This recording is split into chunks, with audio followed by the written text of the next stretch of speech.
Good afternoon, ladies and gentlemen, I'm John Sibilia Truner, and welcome to Stellaris Federations, because it's happened again. Paradox called me up and they said, John, we want you to play Stellaris' new expansion, we want you to play it early, and we want to pay you to do it. To which I replied, I like Stellaris, and I like money too. So, let's flipping do this. But, to be abundantly clear, I am disclosing this fact right now. I received money from Paradox to make this video. Alright? Cool? Let's go.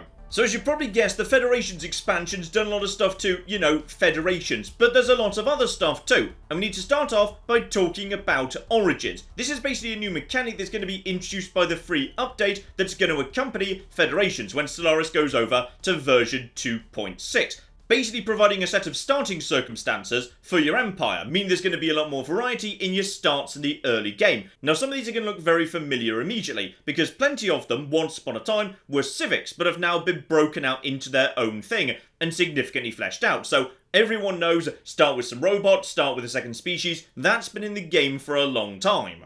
But now there's a hell of a lot more of them, and they're very, very interesting indeed. So some of them are just very powerful starts if you want to give yourself a bit of an advantage. Some of them are just straight up challenges, like your planet is literally going to explode in the near future, so you need to get the hell off your planet before it does, so you just lose your start world, which is brilliant. And some of them are just hilarious, like Lithoids now, instead of building colony ships, basically just build giant rocks that smash into other planets but may sort of break them while they do it. So yeah, you've got a bunch of advantages, disadvantages, roleplay, flavour, double-edged swords, but there's one in particular I think is fascinating. So, let's talk about Void Dwellers, because when you're a Void Dweller, you don't get a home planet, you don't even get a planetary climate preference, you just hate all planets. You start off with 3 orbital habitats and the tech for them already unlocked, and as long as you stay on them, you get yourself some big production bonuses. There's nothing to stop you settling any planet you want, but massive habitability and growth penalties, so it's gonna be difficult. Which is a really fascinating double-edged sword, because while you might want to just stay in orbital habitats, those are really, really expensive in the early game. Ridiculously expensive. But going down to planets is gonna cause a whole lot of trouble too. But because you actually start off with the orbital habitat tech, there's nothing to stop you expanding elsewhere in your own starting system, which got me to thinking that this origin might just be the ultimate way to play tools. So I'm going to be doing a bit of a challenge here today, ladies and gentlemen, the One System Challenge, where I'm going to see how powerful I can become without ever expanding out of my starting system. Though for that, I'm not convinced by this whole United Nations of Earth thing, no. I've prepared a special empire for this. Say hello to the Space Toad Holy Union. I love these guys and their massive frowny faces. Like, if these guys came to your door and asked to be let in to talk about the great and mighty Space Megatoad, you would let them in and hear them out just because they're so damn adorable. And the reason I'm running a Holy Union Fanatical Spiritualist megachurch is because I'm not just doing the One System Challenge. No. I'm also doing a speedrun, because I think this origin might be uniquely suited to producing the most unity of any possible empire in the early game. So I'm going to be basically racing to see how early I can get Ascension Perk number 1 done. So, quick introduction to the species here. Non-adaptive. That's basically 2 free points for these guys, because even with that in play, these guys have got 100% habitability on their orbital habitat. So definitely worth taking. And that gives me enough points to take a whole bunch of very good perks. So, Thrifty, of course, one of the best perks in the game. Mega Churches are a variant of Megacorp, so trade value is going to be really, really damn important. 25% trade value is huge. That's really, really damn nice. Rapid Breeders I decided to take as well, because Void Dwellers do actually have pop growth minus 10% to offset their massive increases in worker and specialist productivity, so I basically just took Rapid Breeders to offset that. As I say, we're speedrunning an Ascension perk, so I wanted to take Traditional as well, another 10% unity from all relevant jobs, and to fund that I just took Sedentary, because that's -1, and honestly that barely even matters, so I feel like that's a really damn strong starting point. Fanatical Spiritualist gets me a massive increase in monthly unity, a bit of Xenophile gets me a tiny bit of trade value, obviously mega churches have to be corporate, but yeah, brand loyalty for another 15% monthly unity, gospel of the masses, that's how you become a megachurch. I'll discuss that in detail once we get going. Massive galaxy, very, very crowded indeed, randomness set to as high as it goes, and Commodore difficulty, so the AI will be getting some significant bonuses. Let's flip and go. So, welcome to the galaxy. This over here is my tiny corner of it, and that's literally all I'm ever going to own. And this here is home, the 3 stars that make up the Mega Space Toad, because I assume we kind of worship all 3 stars. Individually, they're just stars, but together, they make the mighty, glorious Space Toad. All hail Space Toad. And you've probably noticed we've got ourselves no planets, but 3 orbital habitats. Well, technically, we do have a planet. I'm guessing this used to be our planet. The fragments, but it sort of, exploded so long ago we don't really know what happened. So okay, bit of a mystery.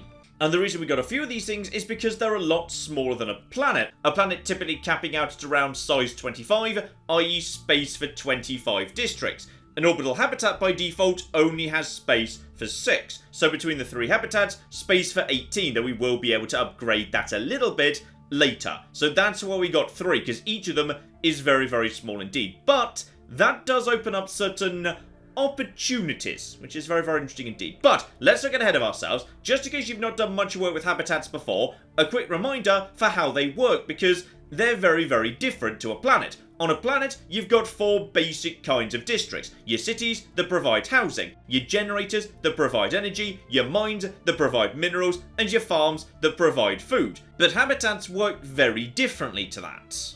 So your basic habitation district is very similar to a city, basically just provides a giant pile of housing. Your trade district, meanwhile, would you believe it, produces a large amount of trade, and your leisure district produces unity, society, research, and amenities. The 4th district, however, is unique to whatever the habitat happens to be orbiting. So on this occasion, my shattered homeworld produces physics, because presumably we're kind of curious what caused it to explode, because we used to live there. And as a result of that physics deposit, I get to produce research districts on this here habitat, but that varies planet to planet. So this one over here can't produce research districts, but can produce some astro mining bays, because the planet it is circling around must therefore have, there we go, a mineral deposit right there. With the final type being over here, these guys are orbiting some form of gas giant that produces energy, so as a result of that, they have access to reactor districts. So reactor districts basically replacing generator districts back on a normal planet, and these astro mining bays basically replacing mining. But John, I hear you cry, what about agricultural districts? Yeah, fun thing about those, they don't exist and they're never going to exist. You simply cannot have an agricultural district on a habitat. So that's going to make food rather interesting, because the only source of food I'm going to be able to produce myself is coming out of these hydroponics farms. So if I want to produce my own food, I need to be using up building slots, which are extremely valuable, and given habitats aren't that big, the population is never going to get that high. There's not going to be that much space for buildings in each individual habitat. So yeah, we're going to have to watch food very, very carefully indeed. So, let's talk about the big first challenge here, the speedrun to an Ascension perk, because right now, I am gaining 21 Unity, 14 months until I get to unlock my first tradition tree. Nope, obviously, completely unacceptable. And as you probably guessed, I've decided to go very heavy on the spiritualism, because those guys are really good at generating Unity. Like, so much flipping Unity. And as is traditional, you do start off with a single open building slot. So I'm going to be wanting to go for, yes indeed, a temple as soon as possible. Unfortunately, as soon as possible is some way away, because those are a bit on the expensive side. But I'm not actually willing to wait, so let's get on with this. You see, I can't help but notice I'm sitting on a giant pile of alloys right now, and normally you'd be wanting to use those to start expanding as fast as possible to your neighbouring systems. But I'm not actually doing that, so I'm just going to be selling that, selling some of these consumer goods too. Absolutely lovely. And that should be enough for me to buy. There we go, 1 flipping temple, job done. Right, that's going to take about 11 odd months to finish, because I've been a bit lucky here, and my starting governor has architectural interest, so the buildings are cheaper and faster to construct. In fact, actually, how good is my leader in general? Investor trade value up, that is good. Home in the sky, not so great, but that's still a pretty good result. Advantage number 2, mega churches are a form of megacorps, so I've got a fairly large amount of trade value right now. So naturally that means we're going straight over to Marketplace of Ideas. That should be 16 additional Unity immediately.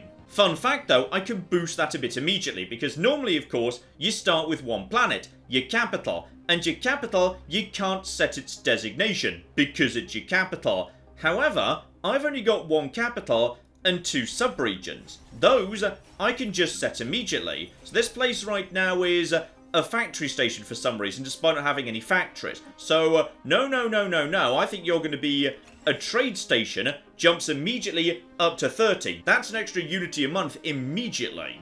Right, and as for science, yep, physics research, that's good, monthly unity +2, and campaigns, get that in society, and go on engineering research too. Right, get time ticking along here, because obviously we need to get this temple into play as fast as possible. And yeah, being online in about 11 months, that's not bad. That's not bad at all. But since we hit February, this is gonna update, and it's gonna be beautiful. Plus 37, 7 months until I get my first tree. Oh, that's just gorgeous. But John, I hear you cry. You could have done better than that. If you'd just gone for, say, fanatical xenophile with free trading, you'd almost certainly have more unity right now. I would. If I was rushing to simply just get a tree open as fast as possible, I'd be better off going for a straight megacorp. But the void-dwelling spiritualists have some really good tricks up their sleeves. You see, the fun thing about all my stations is they start with a population of 10, meaning I don't get my next building until they hit 15. Now, that's very normal. On any planet, that will be true as well. You get one slot, then you have to wait until the population goes up by 5, then you get another. But I've not got one planet, I've got 3. And all 3 of them are growing at the same time. In short, when my population rises by 5, I'm going to unlock 3 buildings simultaneously, which is much better than any planet-dwelling loser's going to have access to, and it's going to open up some really fascinating opportunities. And that means I need these guys to be growing as fast as possible.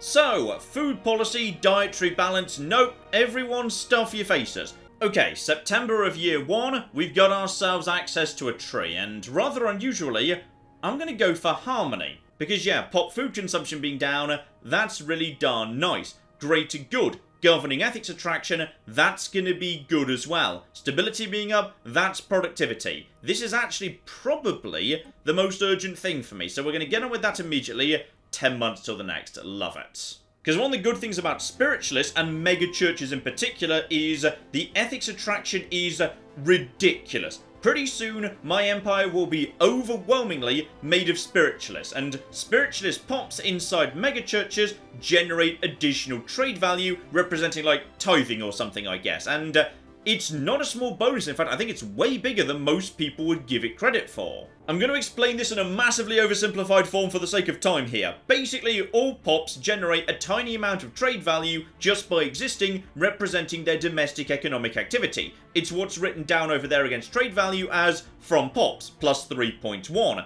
The amount being produced is generally going to be about 0.25 per person, but if they're a spiritualist in a megachurch, they get a flat 0.25 on top of that, basically doubling the amount of trade value they produce simply by existing. Once you start getting up to big populations that are overwhelmingly spiritualist, that really starts to stack up, and trade value is a great currency because you can convert it into anything. Energy, goods, unity, it's a brilliant currency, so that's why I wanted to go heavy on the mega church. I'm thinking that gamble might just pay off. Oh, here she comes. Now these guys are going to start making some serious unity, so up from plus 38 to plus 48. Flipping love it. So I believe the base that's supposed to be producing is, 3 and 3 for 6. We've got that up to 10.36, because I'm stacking a lot of bonuses on top of each other. Stability is being kept nice and high. Void Dwellers get 15% flat bonus on all their specialists and all their workers. Priests, counter specialists, so that affects them. It's not just alloys, it's unity as well. Traditional I took 10%, Empire plus 41%. Oh, you've gotta love being spiritualist. So, that gets tradition number 1 only 5 months away. And at this point, broadly, I'm probably tied in my race for an ascension perk with any other megacorp. But this is where Void Dwellers get really interesting. You see, Void Dwellers do things a little bit backwards, which is on a normal planet, you'd be using districts to produce food. But Void Dwellers can't use districts to produce food. Instead, they need to use buildings to produce food. On the other hand, on a normal planet, you'd be using buildings to produce science, to produce unity, to produce all of that good stuff. But Void Dwellers get that as part of their districts, and the key difference between districts and buildings is, buildings, you can only build when there's an appropriate space, but districts, you've got a lot more freedom to throw them up as long as you can afford them. Just buy myself some more supplies, I can just afford that, 450. This territory here, the mining settlement, it does actually need some more amenities, and if I just very quickly move it over to Leisure Station, that's actually going to be cheaper. So that should be about, yeah, 400.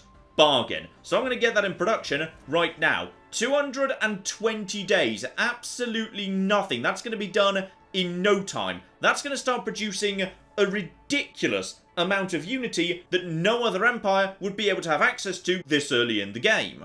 Okay, May of 2201, Greater Good goes down, Governing Ethics Attraction, so Spiritualism gets even more desirable. So people are just going to be flocking to that and generating trade value like crazy. And obviously my science vessel's just going about doing its thing because, yeah, it might be able to pick up some science by doing routine anomalies, and sooner or later, we need to find ourselves some friends. That's going to be very important, if only because eventually I'm going to need to, you know, trade for food. I've been very lucky here, actually. I picked up a couple of minor artifacts just from scanning around close by to my starting system, so okay, that's a bit of a difficult decision. I could proclaim religious revelation in order to actually get a giant pile of unity and spiritualist ethics attraction up. That'd be tempting. I mean, the unity's kind of nice just by itself, to be honest. That's about, what, 6 months of unity or something? You know what? I'm just going to take the money because there's a lot I can do with that money, actually. Just get rid of all of that. And with that, I can buy myself a lot of minerals in a hurry because, yeah, consumer goods is going down. The reason it's going down is because all these advanced buildings I'm building are costing me consumer goods. That culture worker is producing a good amount of unity, but needs to be fed with consumer goods. So I've got a plan for that money. Which is, right now I've got myself, this is a new building by the way, I should mention this, bureaucracy! Yes, bureaucracy is now a thing, it's very exciting. So yeah, the way Empire Sprawl works these days is, if you want to, just keep investing in bureaucrats and you can stay under it. So you've got much more control over how fast or slow your empire's research, for example, is going. But right now those bureaucrats are just sitting there, eating consumer goods to produce 20 admin capacity. But I'm 30 under the cap, so I think you guys would be much better redeployed elsewhere. Admin officers, no. Replace that with civilian industries. So, give it about 11 months and that crisis with the consumer goods will be very under control. In fact, not only will it be under control, we will be swimming in consumer goods, which I can then invest straight back into, would you believe it, another leisure district. And I'll be taking stability 5%, please. That is good for productivity. The one time I start a challenge where I can't expand, naturally, there's alloys just floating around in the next system over. And then, beyond that, Toujours, one of the rarest, most valuable strategic resources in the entire game, and I can't go and take it. Right, slap down Leisure District number 2 over here. So they're going to have a temple, they're going to have a leisure district, it's going to be beautiful. Right, capital. Get a leisure district down there as well. So now I've got myself one leisure district momentarily in every single one of my 3 mini planets. And one more trick up my sleeve too, which is right now, I'm floating influence. Now normally at this point in the game, you'd be using influence to expand. But I don't need influence to expand.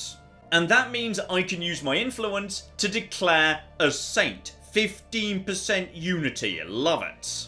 Plus 89. In the year 2203, take kinship, we've only got 1 left and 10 months away. Okay, one last trick up my sleeve here. We've got plenty of consumer goods. Move everyone over to social welfare. That's going to boost happiness, which will feed through to stability and feed through to productivity. The slight trap I may have just walked into here is, yes, everyone's very keen to be an entertainer and a painter and whatnot, and nobody's actually left to do the farming. So we are slowly starving to death. Which is fine. Food is super cheap. I will just buy more food because I want 1,000 food. Because with food, you can do a here we flipping go. encourage planetary growth. 25% pop growth speed for like 10 years, which is ridiculous. Okay, we've hit 90. We have now broken into the 90s. 8 months down to 7.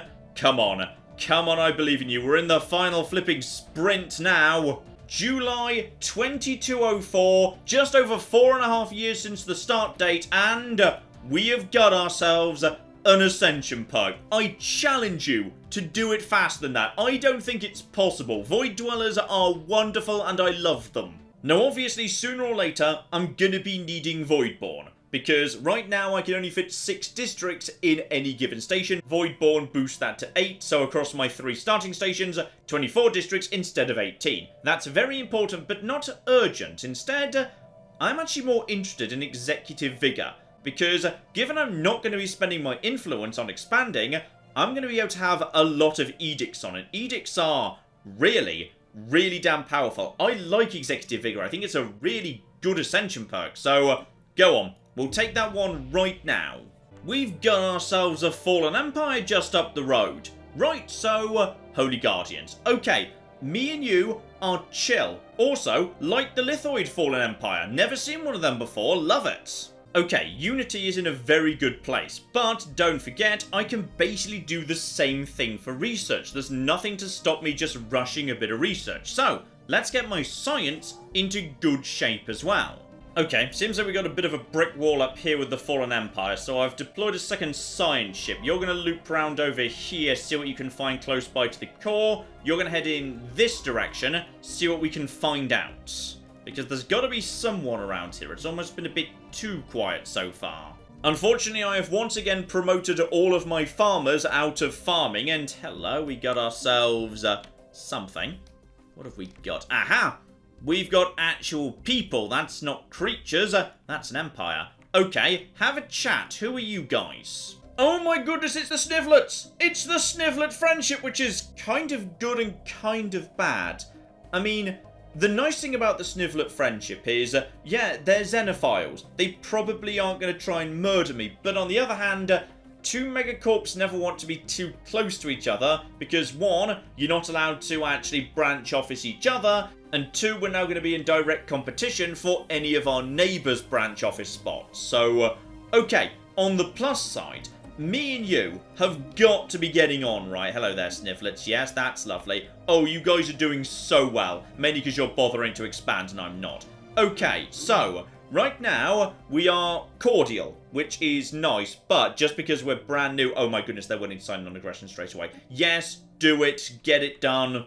Okay, they've signed that, and that means trust is going to start going up. Now, you may have noticed diplomacy's had a bit of a redo. Yes indeed, because back in the days of Stellaris before right now, if you showed up and said hello, we're spiritualists, you said hello, we're materialists, you sort of distrusted each other enough that you weren't willing to do any basic diplomacy. And because you couldn't do even basic pacts, it meant you could never build up trust versus each other, so you ended up just kind of ignoring each other. Well, that's now changed because of the new system of improve and harm relationships that's tied to these guys up top here. The envoys, who are kind of like your diplomats or ambassadors. Everyone starts off with 1, xenophiles get a few more, various texts and traditions also unlock more as well. And what I'm going to tell them to do is go and improve relations with the Snivlets. So, you two, off you pop. Luckily, the Snivlets are super friendly anyway. But yeah, you see that's boosting the relationship much faster than trust.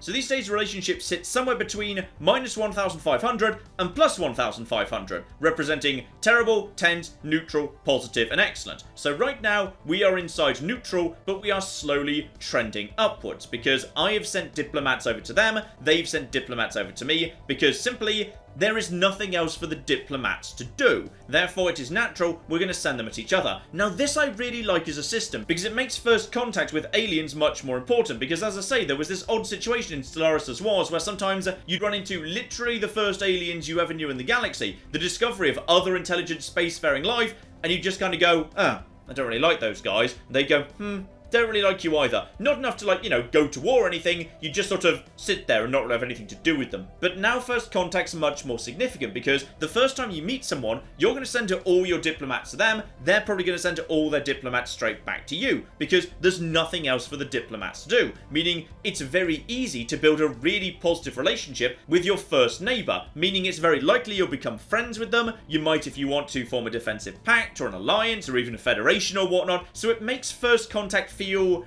much more significant, which is really cool. I like that. That's a really nice change. And just in case I can't make something happen that I want to make happen, we've got a new thing we can toss in too. So going to offer a trade deal, favours. You can now buy and sell favours that basically you can buy with whatever you want, whatever it is they want to buy, and then use them to just nudge decisions in your favour down the line. Well, I'm willing to give you, say, 72 alloys. Seems like a lot, but whatever. Let's just show it off. So yeah, I can basically just buy a favour. So I'm just giving them the alloys, they're giving me a favour in return. Absolutely lovely.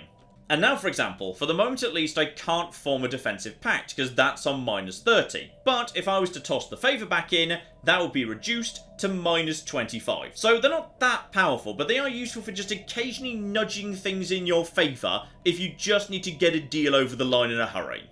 Oh, and we've got someone else too. A hello over there. Is that the mollusk ship? I can't remember.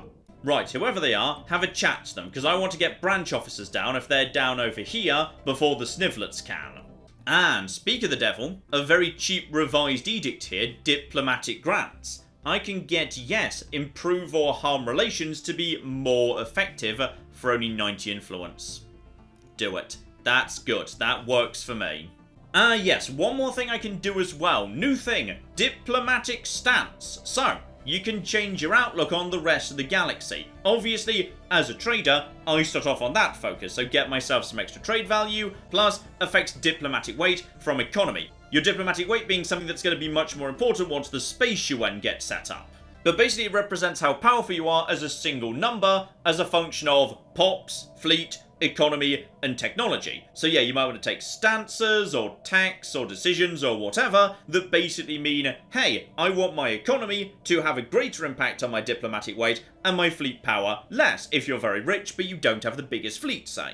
Alternatively, I can start being a bit mean. My naval capacity's up, I can claim more cheaply, war exhaustion is a bit on the slow side, but if I start doing that, improving relations starts costing influence, which right now, for me, it does not. Or I can be super friendly, so my diplomatic weight goes up, my envoys actually start doing an even better job, border friction goes down, but I can't harm relations as effectively. The reason you might want to do that, by the way, is obviously so you can declare someone a rival, because having a shared rival can be very good for diplomacy, and is good for influence in general. Alternatively, of course, we've got ourselves, yep, expansion right over here, so expand much more cheaply and fast, but border friction instead goes way, way up. And finally, supremacist, but you've got to have completed the supremacy tree before you can have that. But that's the great big, I'm just going to go around the galaxy and start stamping on people stance. I tell you what, as I'm starting to make some friends in the world, I'm going to go over to cooperative for now.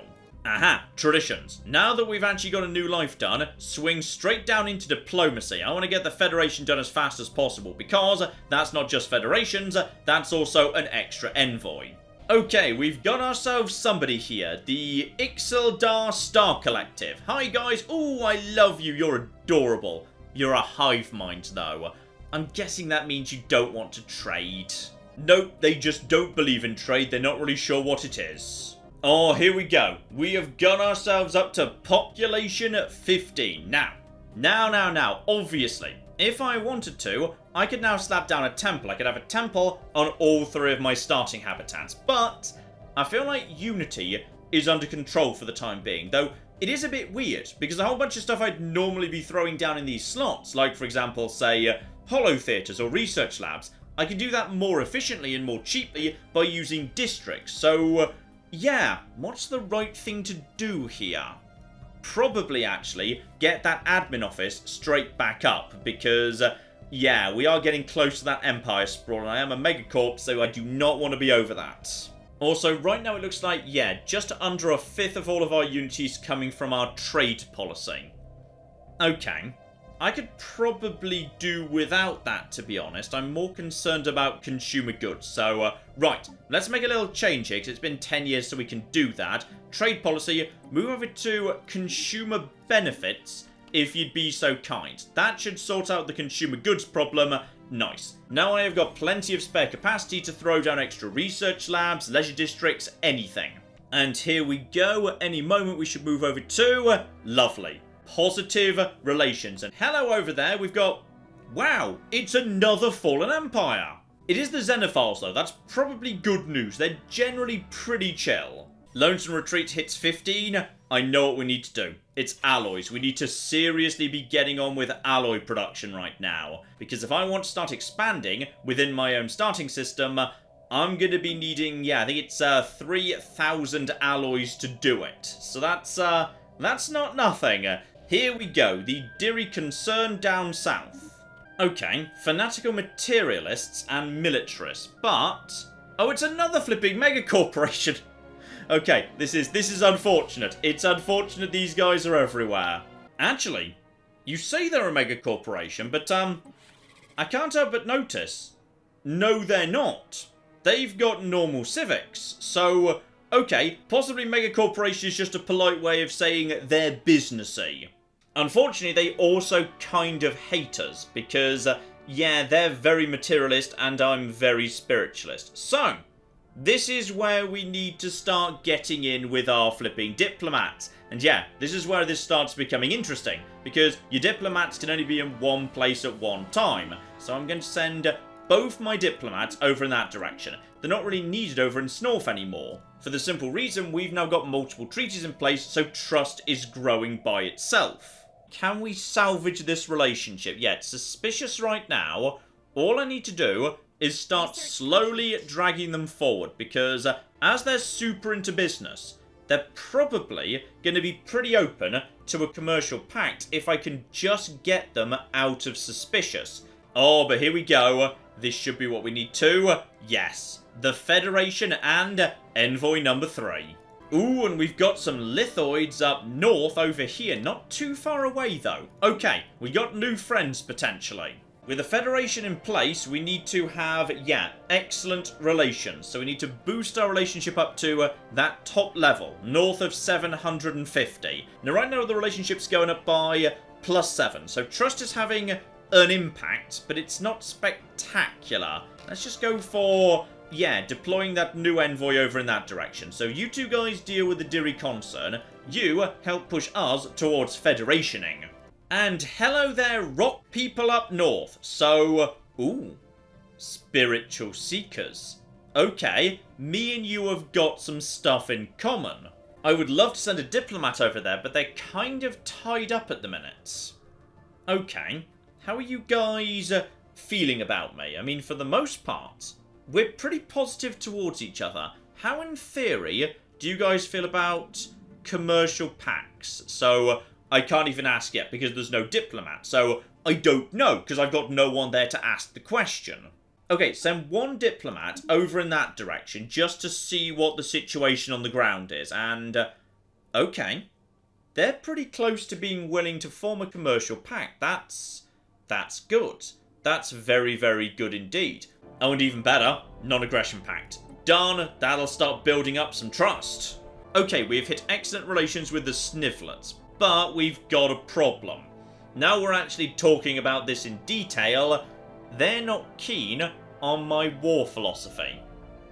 Okay, I see how that's going to be a problem for you. Fine, admittedly not much, because you're not pacifists. That's not a thing you are, but okay, fine.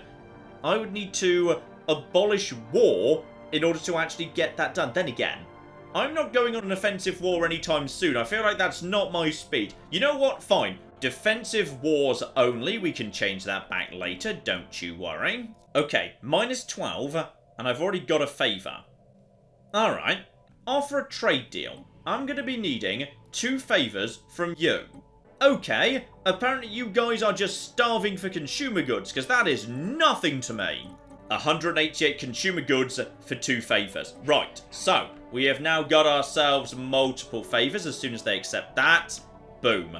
invite to Federation, toss in 3 favours just to make it done, and it's done. But first, we get to choose the type of Federation, because Federations are a lot bigger and more interesting than they used to be. So the basic one is Galactic Union. They're supposed to be for basically just about anybody. And the reason for that is, while you're in the Federation, diverse ethics impose a 50% smaller penalty to Federation cohesion. So basically you can have a bunch of varied empires all in one space without them hating each other. But, obviously, Trade League.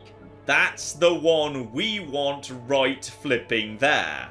Oh, and this is cute. I didn't even realise this. I need these favours to push them into a Galactic Union, but a Trade League they're much more excited by. A single favour will do the job there. Okay, I will gladly just hold on to those favours, maybe sell them back to you later, whatever. So yes, we have now got ourselves a Trade League and 2 favours in hand. And with that, the Pan-Galactic Trading Sphere has been founded. Now, this is going to be a lot bigger and more complicated than it used to be. And oh my goodness, you want a commercial pact too. Well, I am more than happy to give that to you. That's fine. So. Obviously, Federations used to just be basically big, complicated alliances that happen to have a shared fleet. So, I think it's safe to say it's a little bit more complicated than that these days. But let's take this one step at a time. 1, we need to invest our time and effort and energy into the Federation. Just keep talking to each other, make sure we stay friends, all of that good stuff. And that is represented by sending envoys. So naturally, envoys start being more and more and more in demand as the game goes on, because you've got multiple people you want to be building up relationships with, trying to slowly talk them round, but also you need to be sending them into your Federation to keep that sweet. But yeah, I'd say for the time being, the Snivelet Friendship one can go straight away, and actually on top of that, the guy who we sent over to, the Rock people, he can go as well, because I've got the commercial pact from them now. That's what I wanted. And it looks like the Snivelets have sent 1 as well. So we've now got 3 envoys over here. They are going to start slowly building up cohesion. Because right now our Federation is on level 1, 0 XP. And if there were any XP, we would currently be losing it, but it's at 0 right now, so that doesn't matter. Basically, we're just kind of setting it up, alright? We're all learning where the photocopier is, where the kettle is, how we use these stupid new locks on all the doors. We're just getting the things set up right now, so it's not going to be doing much for the time being, alright? We just need to invest a bit of time in all that good stuff. But even at level 1, Federations are arguably already more powerful than they used to be. Because Federations come with bonuses that are given to everyone who's part of the Federation, and Trade League is wonderful, by the way. Because that means your trade policy is immediately changed to Trade League, meaning you get every single benefit at the same time. You get the full amount of money, and the consumer goods, and the unity, and it's beautiful. Still, we'll nip back to these guys later, once we've actually started picking up a bit of XP.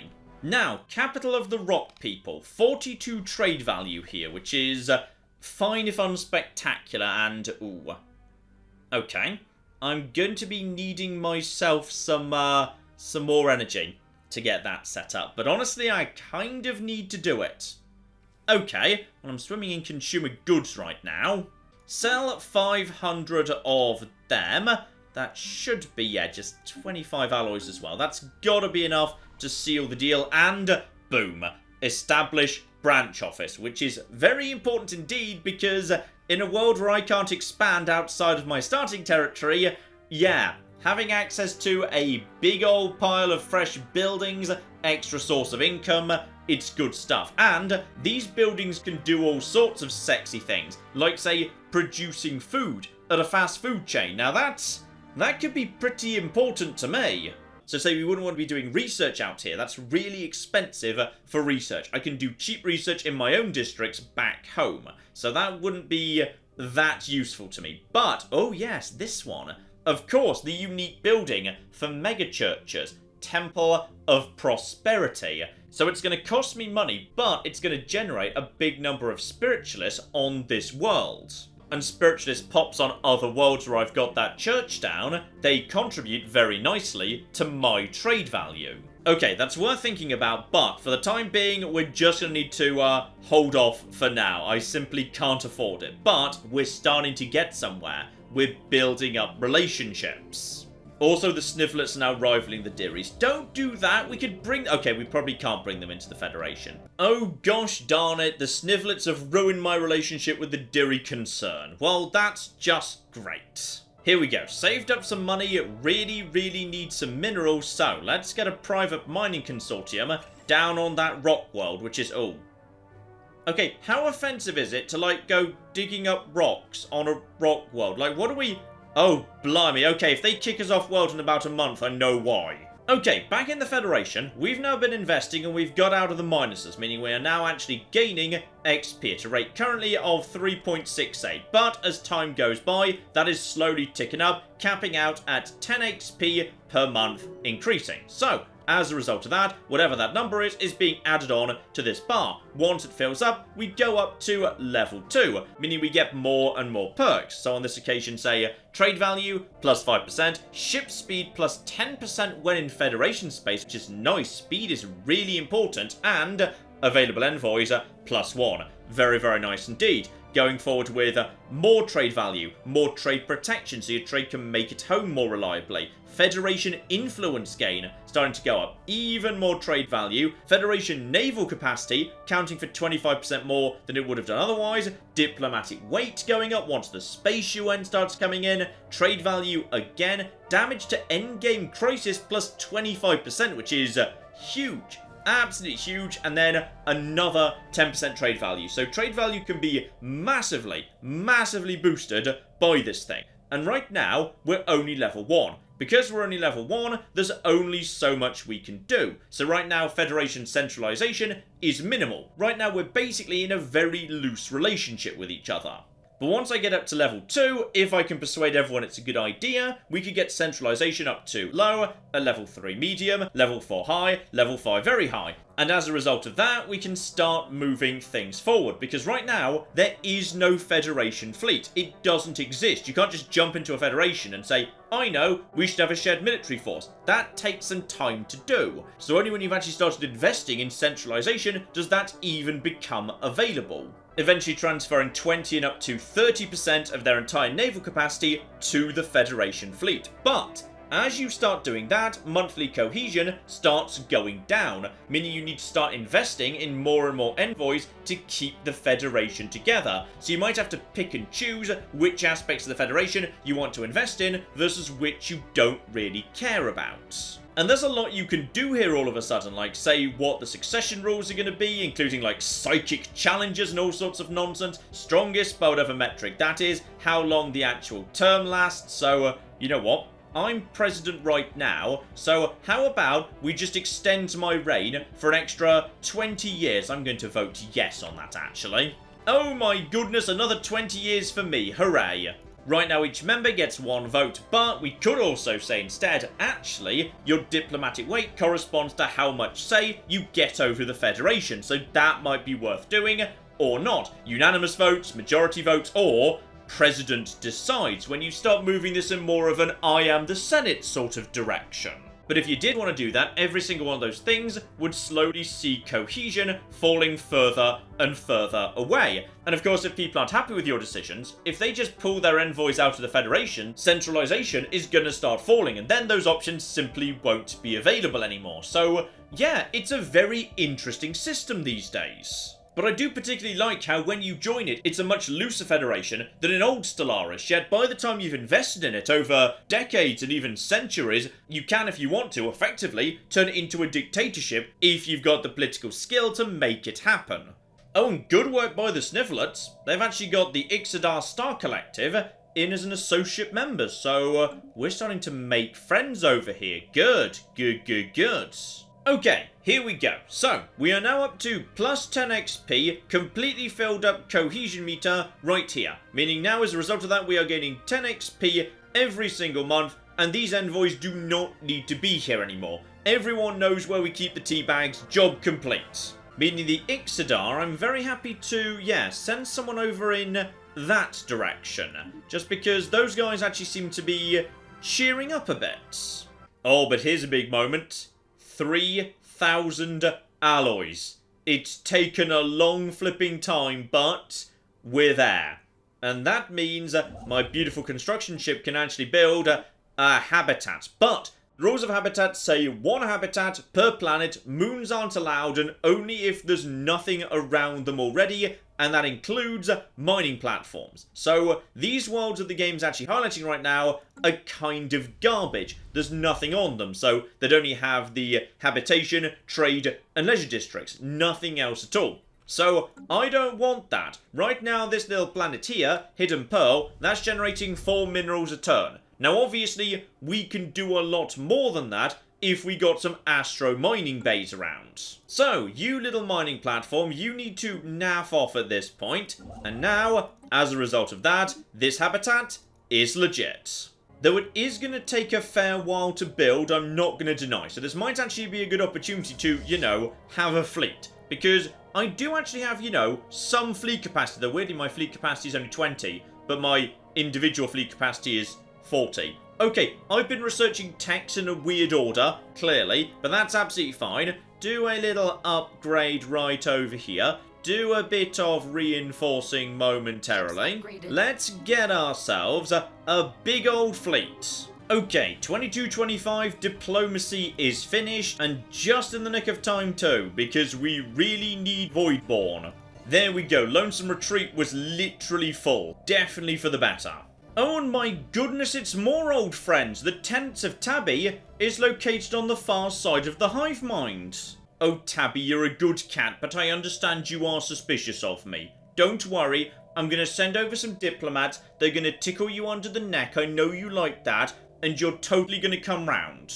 Here we go. We've gathered up enough XP, and as a result, automatically hit level 2. So, more trade value, more ship speed, and a brand new envoy for all the members. But more importantly, we can actually start centralizing a bit. But, as a result of the vote passing, yeah, we've got a bit of a problem here. Cohesion is starting to go down a tiny amount. So we were gaining 10 XP a month, now we're gaining 9. It's dropping by 0.15, so that's going to slowly start trickling down. So we're going to be gaining XP slower and slower, until eventually we start losing it and risk losing our lovely bonuses. I've got a spare envoy. I'm going to assign you right now. So now, there we go. We are once again stable. And because of that, we can start making some changes. So war declaration going from unanimous to majority. So if we could just get a third member, 2 of us could start pushing some stuff through. Sadly though, we cannot actually set up any form of Federation fleet because the Snivlets don't want one. So we would need more friends to outvote them. Oh flip, it's war. The Deary Concern have attacked the Snivlets. Okay, don't you worry my little Snivlet friends. I can help. I've actually got a fleet. It's not spectacular, but it's not terrible either. Just give me 2 minutes, I'll be right with you.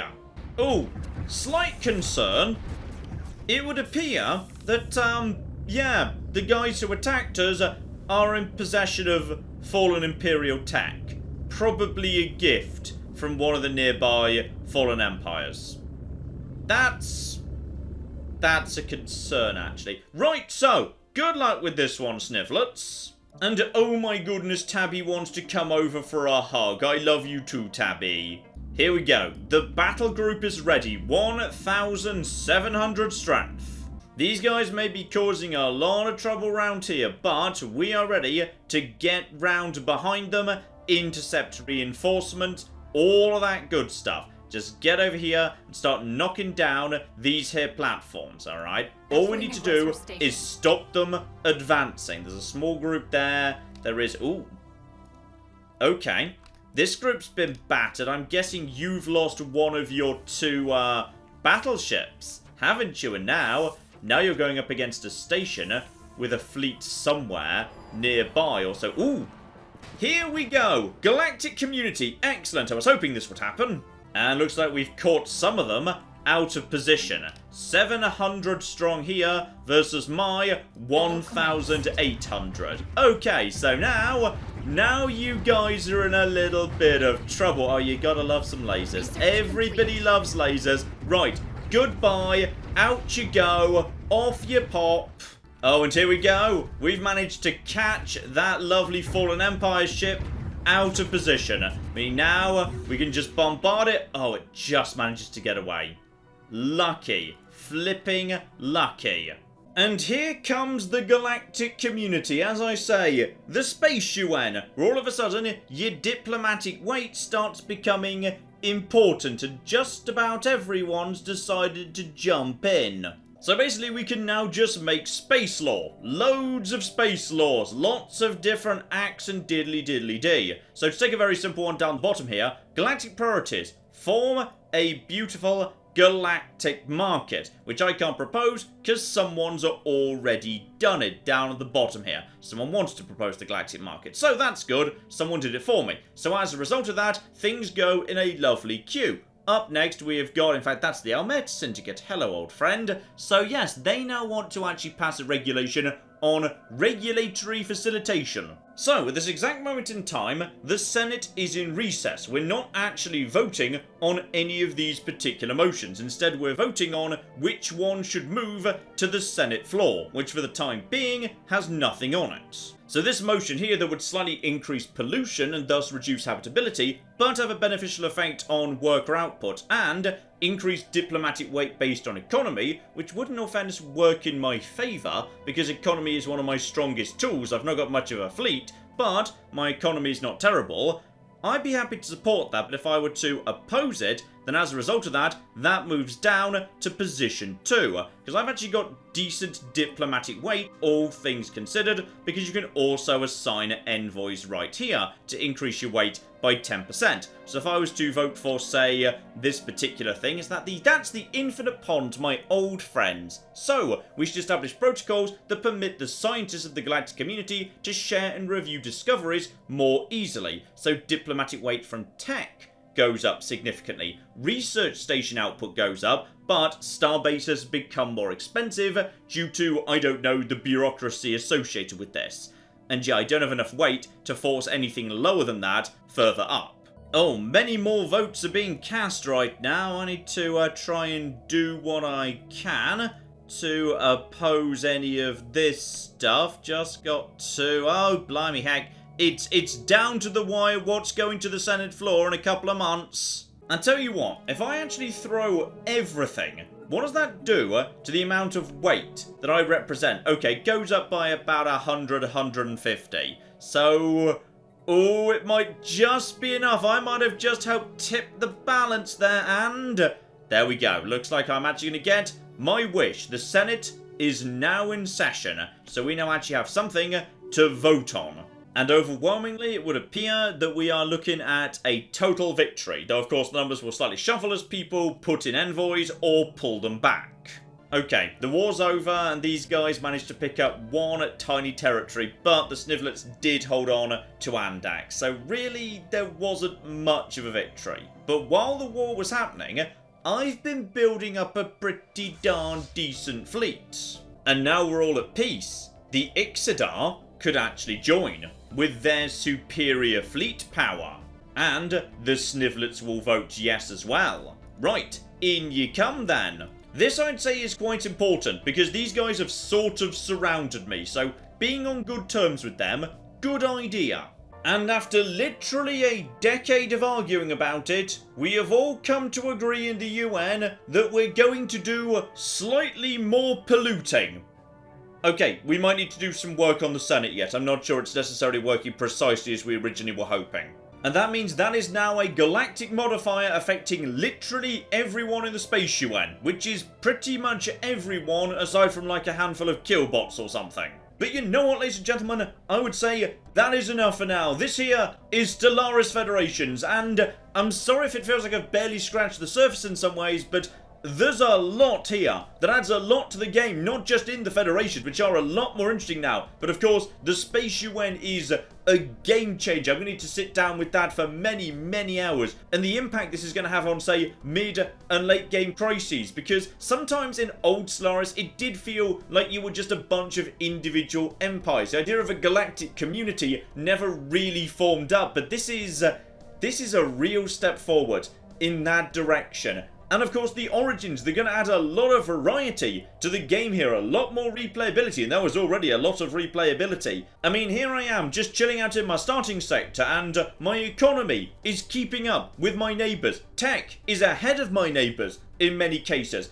and the fleet, though it was behind for a while, is starting to catch up. My neighbours are no longer overwhelming next to me. Some of them are superior, some of them are equivalent. We've started to make some good progress here. We have built some good ships. We've got a decent fleet. You can now actually play tall. Like, there's going to be a limit on it somewhere because, yeah, there's literally, I think, 9 planets. So even if I actually were to take down every single one of my mining platforms, I could only have 9 orbital habitats. But that's still quite a lot. That's a lot there. There's a lot of economic activity you could pull off there. It might be enough to actually survive into the late game. It's fascinating. So, well worth a loot-see, I'd say, ladies and gentlemen. As I say, this isn't out yet, but link in the description below. This feels like, in some ways, the most substantial expansion they've done yet. Maybe the biggest change since the Hyperlane rework of 2.0. That sort of scale, that's what we're talking about. So, I'm sure we will see some of this again, ladies and gentlemen. I'm sure we will be seeing Stellaris again very, very soon indeed. Don't you worry. But in the meantime, I've been John, this has been many a true nerd, and this has been Stellaris Federations with the One System Challenge. Thank you very much, and goodbye. This is the face of death, okay? This is what my sudden death looks like. Do not engage before we arrive. Do not engage. What are you doing? I specifically said don't. Oh, no. No, John. Oh, he likes that. The Romans touched me.